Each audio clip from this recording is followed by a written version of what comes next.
What's up, gang? How you guys doing? It is Lieutenant Sal Blue, 28-year law enforcement veteran and the author of the top 25 mistakes en route to the good life. Coming at you today with my daily podcast, the day after my birthday. People always ask me these birthday questions. How do you feel? Do you feel older? Do you feel this? Do you feel that? Listen, I feel the same way every day, guys. Happy and grateful. Happy and grateful each and every day, man. And because I live in constant gratitude, I don't take a lot of things for granted. Even though there are days, man, where I go through it, man. I go through the emotional roller coaster just like anybody else, guys. I go through it.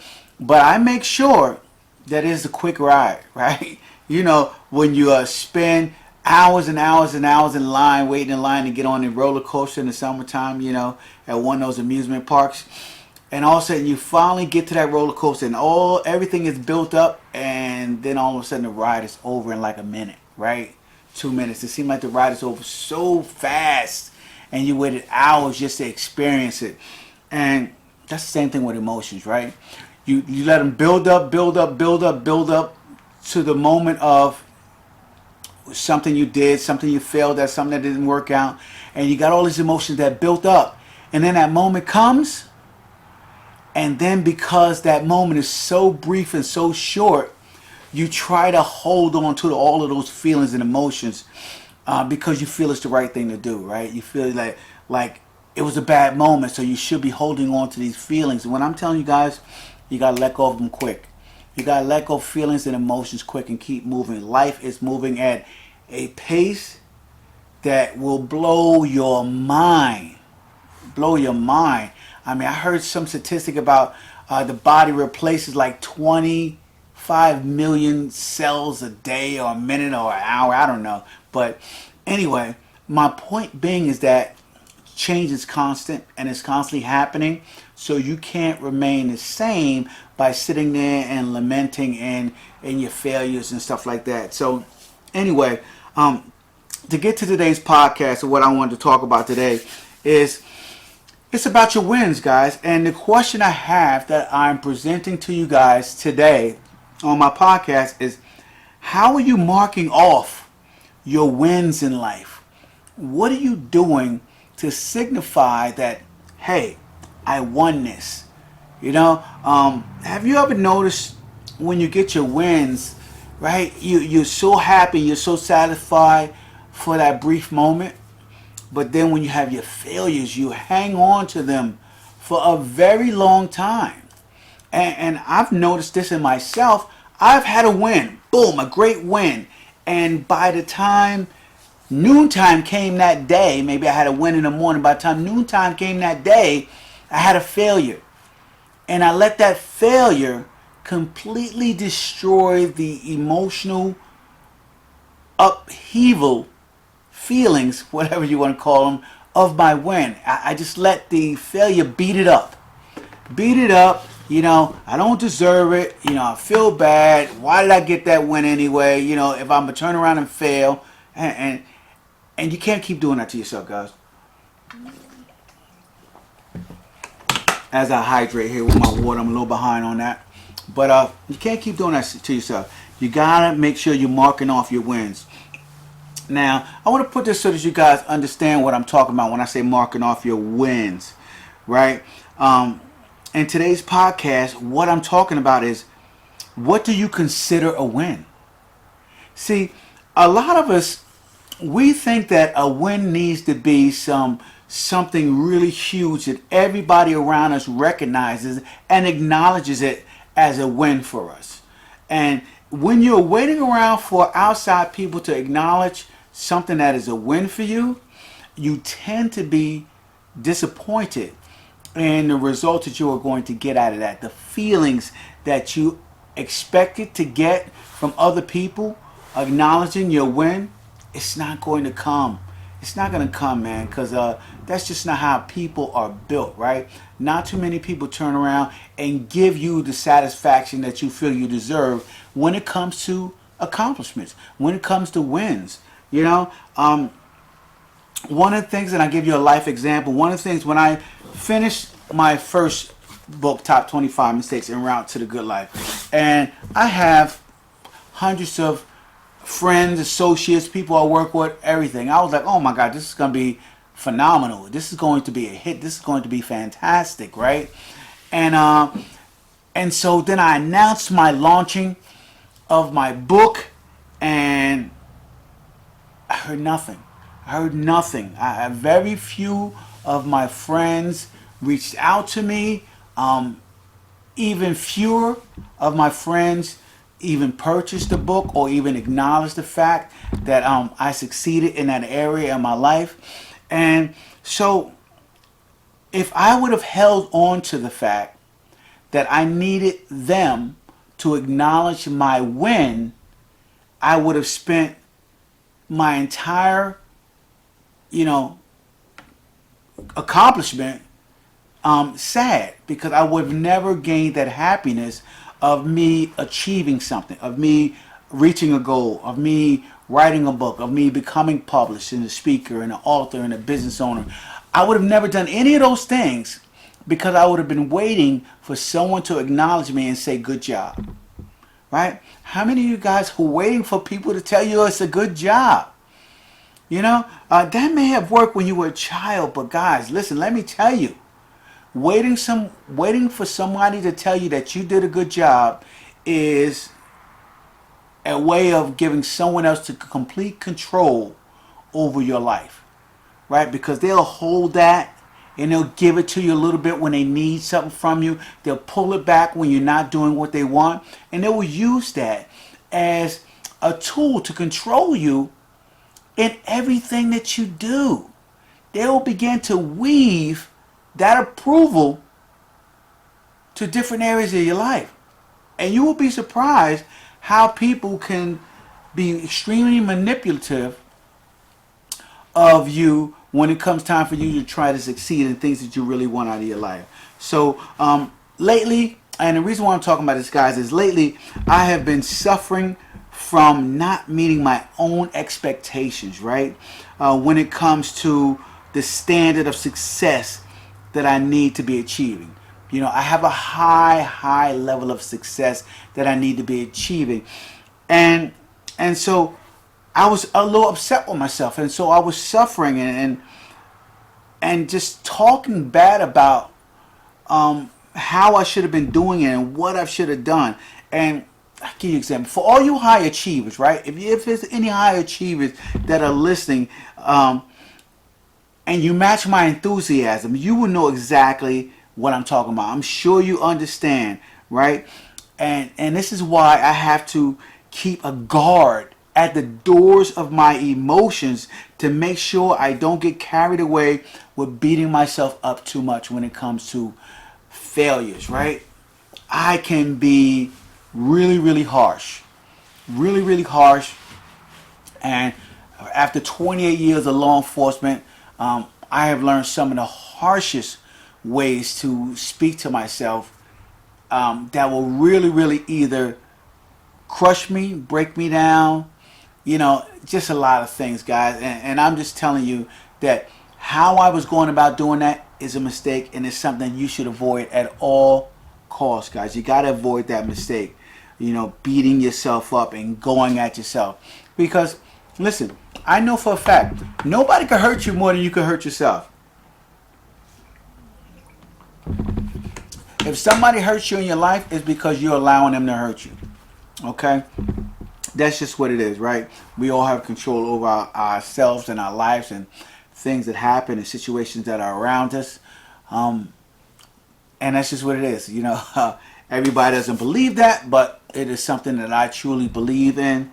And so I feel that a lot of bad things that happened in my life were all because of the choices that I made, or accumulation of choices that I made that led up to those moments. So understand that, guys. But over the years, I have found it very counterproductive, right? Very counterproductive to beat myself up after failure. Okay, so I wanted to talk to you guys about that, because a lot of you guys do the same thing. You beat yourself up after a failure, and what it does, and this is what it does for me, right? not only did it create an environment where I functioned with hesitation, right, and reduced productivity, it also, and this may be for some of you guys as well, it also brought up a lot of old wounds, right? Tons of scars, and a lot of labels that people placed on me, or maybe placed on you, right? In an attempt to stop you from trying to be more than who you are, right?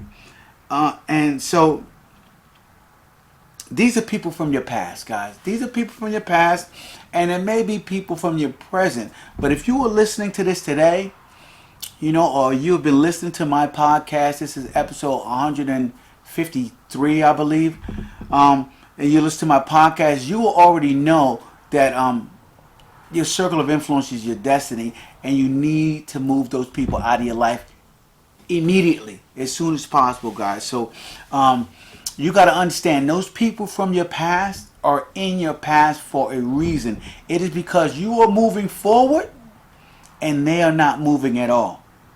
Okay? When you're moving forward and someone else isn't moving at all, they will eventually end up in your rearview mirror. And your rearview mirror is your past, guys. And you have to leave those old wounds, those scars, and those labels that people have placed upon you right where they belong, in your past, guys. That is not you. You are a new person today. No matter what has happened a moment ago, right now you can make that change, that leap, that next level, and become the new you. You don't have to wait. You don't have to wait. You don't have to beat yourself up, right? You can claim it today, right now. You can make that change. I am now, and proclaim what you are. Write it out. I am now this, right? And destroy all those old labels that were placed upon you by other people. People who wanted to see you fail, guys. Okay? Now, instead of spending unnecessary time on my failures, guys, I move quickly in an attempt to get to the next victory, right? So a lot of people sit and lament on those failures, right? And try to think of what I did wrong or what I could do again next time. And me, I immediately start to work on a plan of how I can reach my next victory. What is my next victory going to be? And I try not to make it too extravagant or too big, because sometimes after a failure, you're moving with that hesitation, right? You're moving with that hesitation and reduce productivity, so you just lost your momentum, your pace. So sometimes you need a small victory to help you to bump up one more time and get that win, and then get another small win and another small win, and keep adding them together until you get that momentum going once again, right? So how you mark off your wins, your victories, is very, very important, guys. Very, very important, and it's a key to you moving ahead in life. Now, that's another thing that I want to touch on today. Are you really looking at your victories in the right way? What do you consider a victory in your life? For me, I always tell people my bar to happiness for each day is opening my eyes and taking a breath. Two things I have to do to make sure that my day is going to start off fantastic, that my day is going to start off good, that I'm going to be happy right now. Open my eyes in the morning and take a breath. Okay? Everything that comes after that is fantastic. If I come outside and the sun is shining, wow, incredible. If I come outside and it's a beautiful day, and it's a nice breeze, and everybody's doing fantastic, then hey, those are all bonuses to your days, guys. You have to have that bar set so low that you know you're going to hit it every single day. And that's the same thing with victories, right? I write down 3 things that I need to do every day in my journal. So I get up in the morning, and sometimes I do extensive journaling in the morning because I have a lot of things that I've been thinking about all night. Sometimes my dreams are in great, great detail, and I like to get them all out and analyze them later and see what I was thinking about when it comes to my dreams and how it relates to what I was thinking about. So I do that sometimes. But I do extensive journaling in the morning. And when I do extensive journaling, I write down at the end 3 things that I need to do to, 1, move my life forward today, right? And 2, have a victory. So what am I going to do to move my life forward today? Right? And it may be some reading, maybe some writing, it may be working on businesses, maybe work on my books, it may be doing some marketing, advertising, it can be any of those things, right? And then a victory. What can I do today to give me a victory? And I try to keep it small. I'll say, hey, I'm going to do a workout today. And if I do a workout today, I've succeeded. I've succeeded, right? I'll say I'm going to write 10 pages today in my book. And if I do that, I've succeeded. I say, I'm going to do my podcast. If I do my podcast, I succeeded. So I set my bar to something that I know that I can achieve each day, right? But at the same time, those little small victories, okay, add up to the bigger victory of what I reverse engineered my life to be, right? Healthy with a 6-pack at 60, right? Best-selling author, speaker, entrepreneur, business owner, okay? And so all those little steps lead up to that big picture. And that's how you have to set your life up. Set it up with the small victories so you can continue to progress and move ahead, right? And that's what you have to do. What are your victories? How are you naming them, right? If you got these big, extravagant victories and every day you see a huge milestone that you don't have the skill set to climb yet, then you're going to feel like every day you're a failure. So don't set yourself up like that for a failure. And let me tell you something. Let me get this through to you guys, right? If any of you remember back when you were a child, right? Or maybe you have a little baby or something and they're just crawling, right? They're not even walking yet. Any of you guys remember that? Just think, close your eyes for a minute and think of that little baby, right? If it was you, think of how many times, how many encouraging voices told you to walk, told you you can walk, told you to keep going, baby, told you, oh, good job, told you fantastic, told you don't quit, don't give up, let's try it again, let's try it again, over and over again, every single day. And then you fall asleep and you try again the next day and the next day and the next day, right? You guys remember that? Do you guys remember that? Now, in your mind, if you have thought to that, think of how happy you were as a child with all of those words of encouragement, right? With all those words of encouragement, think of how happy you were as a child. As a result of all of that happiness, what do you think happened? That's right. You learned to walk. You learned to walk, man. Through all of that happiness and all that encouragement, okay, your productivity continued. Okay, you no longer hesitated because the encouragement was there. Okay, now, if you guys remember the tremendous amount of encouragement that was given to you to succeed, okay, at that point in time, that success was due to the encouragement, and the encouragement inspired you to learn to walk.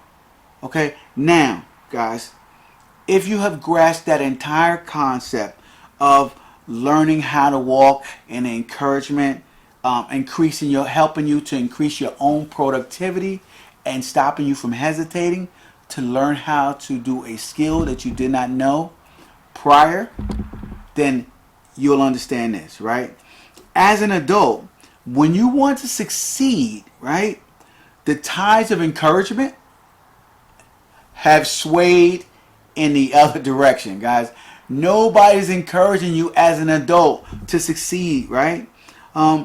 And the reason why they're not encouraging you to succeed is because when you were a baby, when you were a child and you were learning how to walk, right? No matter who you were as a child, right?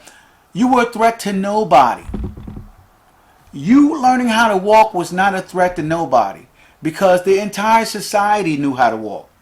So helping you to walk was just another person in the society learning how to walk. So you weren't a threat, right? So think about that. So if you're not a threat to anybody, of course, tons of people are going to give you encouragement.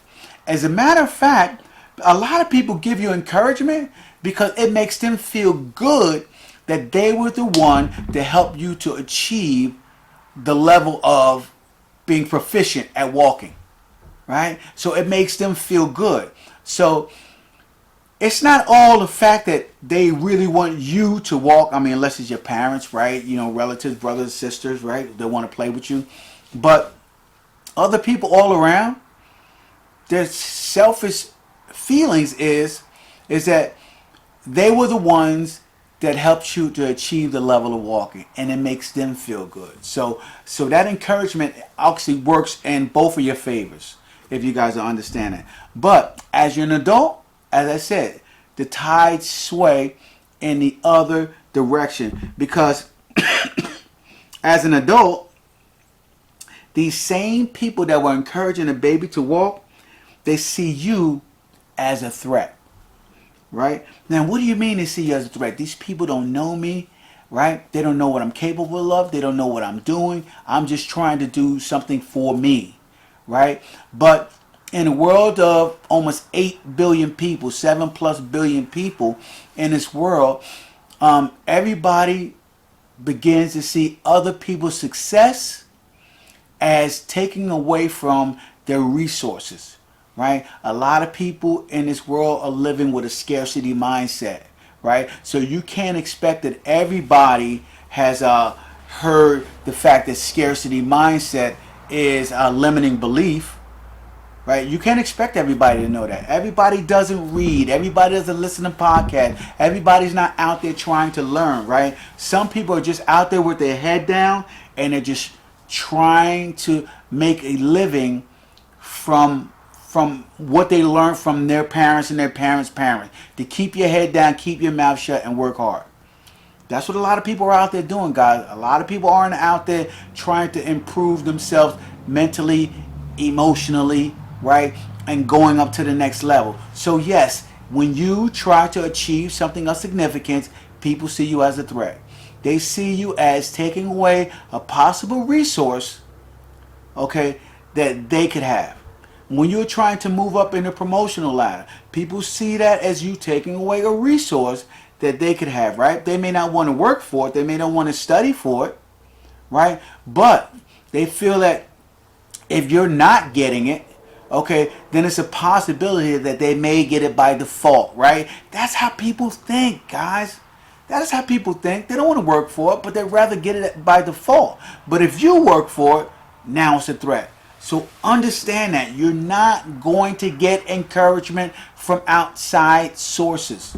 It's not going to happen, right? If it does, it's a rarity, guys. And if it does and it happens, hey, it's just somebody, as I said before, trying to take credit for your success by making themselves feel good through encouraging you. So understand that, right? Now, when this happens, what you have to learn how to do, guys, right, is you have to learn how to be the one. Be your biggest cheerleader. You have to learn how to be your biggest cheerleader, guys, is what I'm telling a lot of people. You have to learn how to cheer for yourself, right? You have to learn how to push forward for your victories, right? You have to learn how to be satisfied with being your biggest cheerleader, right?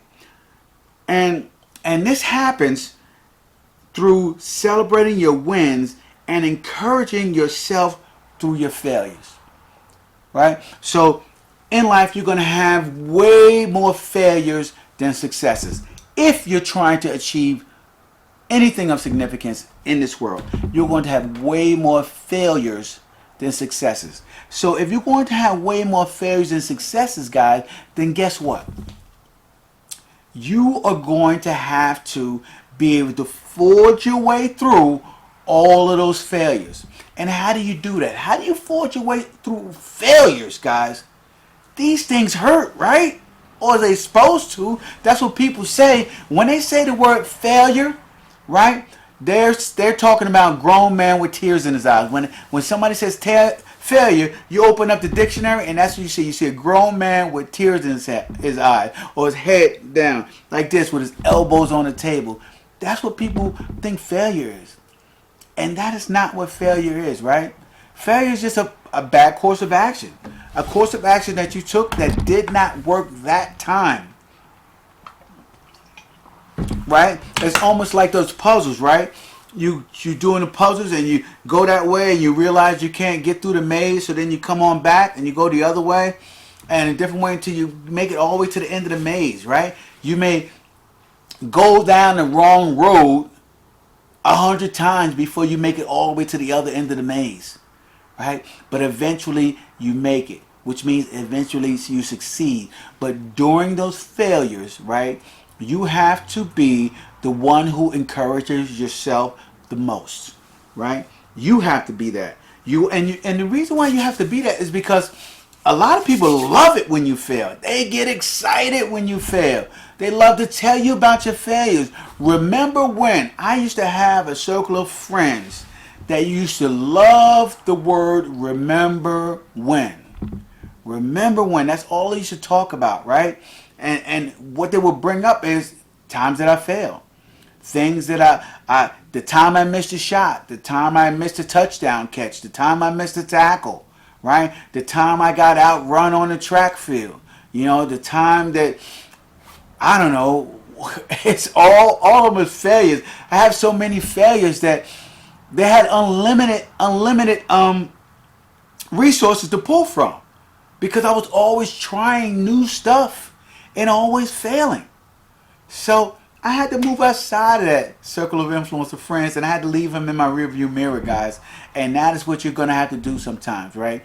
Leave people in your rearview mirror and become your biggest cheerleader, right? So cheer for those victories. And when you fail, encourage yourself the same way you would encourage a child to continue to walk.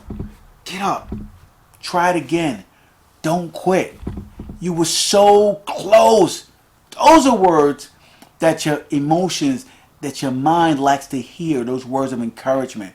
Because those words of encouragement promote productivity and help you to continue to be fluid when it comes to trying to create the life that you want. So be your biggest cheerleader, right? Now, this is the formula for continued success for me and for many others, okay, who are high achievers despite your obstacles. So despite your obstacles, if you can be your biggest cheerleader and you can continually encourage yourself through your failures, you're going to succeed, guys. You're going to make it. You're going to achieve the life that you want, guys. So I'm telling you right now, right?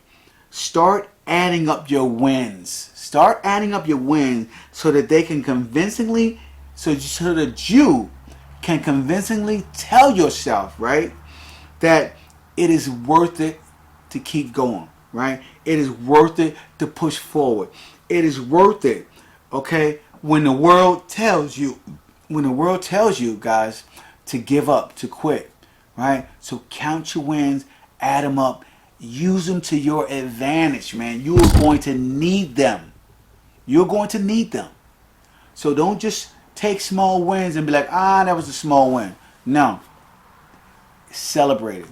Celebrate it. And celebration doesn't mean you have to be going out partying, nothing like that. Celebrate means, yes, I did it. I won. I created this victory.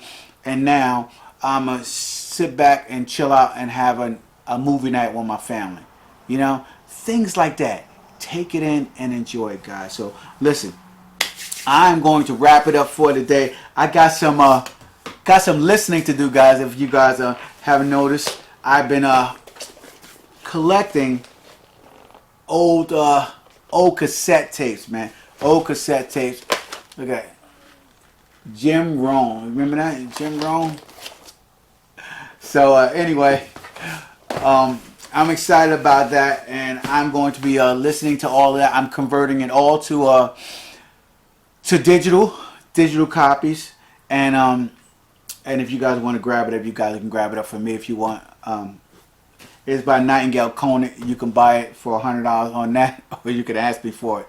I'll shoot you a copy. But anyway, guys, this is me. This is Sal Blue. I'm wrapping it up for today. Make sure you guys hop on over to lieutenantsalblue.com and grab a copy of my book, Top 25 Mistakes en Route to the Good Life. I'm giving it the first 10,000 copies away free and autographed, guys. So grab your copy today, as well as get the order form bump, which is my audio book. My audio book is fantastic. I read the entire audio book over 7 days. It took me to do my audio book, and you can get through it in 4 hours if you listen to it at twice your speed, right?